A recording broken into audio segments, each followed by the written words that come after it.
Welcome back RR blogs. ఈ రోజు blog వచ్చేసి చిక్కుడుకాయ వేపుడండి. మనం ముందుగా చిక్కుడుకాయలు అయితే ఉడికించుకోవాలి.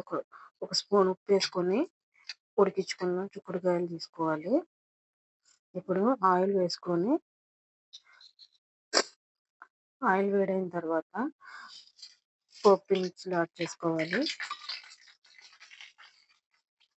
అందులో ఆనియన్స్ యాడ్ చేసుకోవాలి. ఇందులో కరివేపాకు యాడ్ చేయాలండి. ఇవి లైట్ గా ఎర్రగా అయ్యేంత వరకు వేగించుకోవాలి. ఆనియన్స్ వేగిన తర్వాత ఇందులో చిక్కుడుకాయలు యాడ్ చేసుకోవాలండి, ఉడికించుకున్నవి.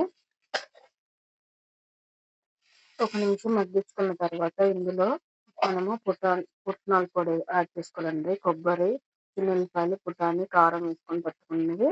ఇది ఒక 3 స్పూన్లు యాడ్ చేసుకోవాలి.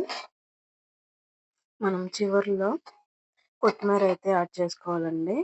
మనకైతే చిక్కుడుకాయ వేపుడు అయిపోయింది. ఇది పప్పులోకి కానీ, రసంలోకి కానీ, రైస్లోకి కానీ బాగుంటుందండి. కలుపుకోవడానికి కానీ, సైడ్ డిష్గా కానీ. మీకు ఈ వ్లాగ్ నచ్చినట్టయితే ఆర్ఆర్ బ్లాగ్స్ 28 సబ్స్క్రైబ్ చేసుకొని లైక్ చేసి షేర్ చేసి సపోర్ట్ చేయండి ఫ్రెండ్స్. Thank you.